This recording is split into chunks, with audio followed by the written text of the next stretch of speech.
So we're going into downward dog here. Feet are about hip distance apart.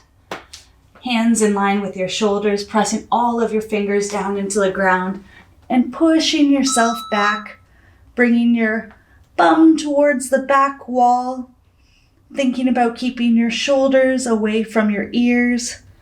And you can look towards your belly button, squeezing that core in to help you stretch back. You'll feel a nice stretch here through the back of your legs and through your entire back. Breathe deeply in through your nose and long exhales out.